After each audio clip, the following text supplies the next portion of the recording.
the problem often is that, like it or not, there are lots of crayons in the crayon box. Oh. And your capacity to be able to color with as many of them as possible probably is more indicative of your capacity to have a balanced and well-lived life. Okay. Some of us may be lucky enough. I mean, there's even the story of the Buddha where his family tried to keep him completely free of any suffering, so he never left the palace, had everything he wanted, and whatnot. Right. So that there's even in the myth or the story, the fable. Kind of like a parenting style a little bit there for some. But they gave him everything. Right. But still, suffering found a way to find him, And I think, and the goal would be, how does one become better and better equipped to deal with the natural emotional contingencies that come with just life?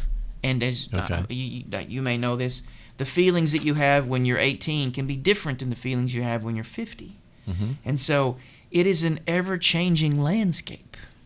And so it's never something we can completely solve, because there's always something shifting, both broadly and narrowly. And so our goal is, how do we find a way to be able to live with the things that we're continually given?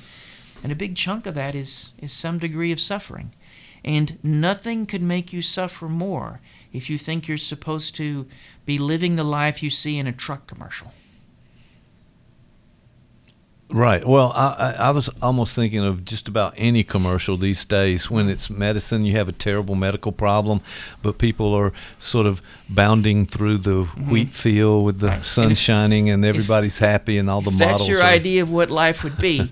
You are going to be, at best, frustrated by what you're going to receive. At worst, devastated by the fact that it may be like that. It didn't fix it.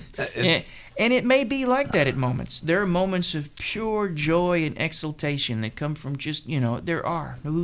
They're there. Let's go with a couple of those. How about that? Well, I think usually involve drugs. I'm just saying. Well, the marketing problem I think we're coming up against, that it's been painted at almost anything you're trying to sell on the television or any media platform. It's got all these wonderful happy moments and people smiling and talking, and everything is happy in that regard, and you can sell more products. So we may be just victims of this commercialism, and as you've talked about earlier. How we may be victimized in a way is it may keep us further from the sort of skills and investment in our life that may be necessary for us to have some level of at least temporary contentment and to grow. Before I was going to bed last night, I was reading Roger Scruton. Anybody here a Roger Scruton fan? No, sorry. He was probably the foremost conservative thinker, certainly in philosophy and in a number of things. And as you know, I'm a commie lefty. But I've long ago and we still let you in the studio. Yes, good, yeah. Okay. But long ago, I said to myself, I can only be a comedy. That's a was a good. That's a Freudian slip. There we go. I could only be a commie lefty if at least 10% of the books I read had to be completely opposite of what I believe. Okay. And quickly, I found that some of those made me want to jump out a window. But I found people like Scruton and folks like that who I may disagree with them, but they can articulate and they can challenge me to think in some ways. And so I've read a good bit of Scruton. Oh, my friend, that is.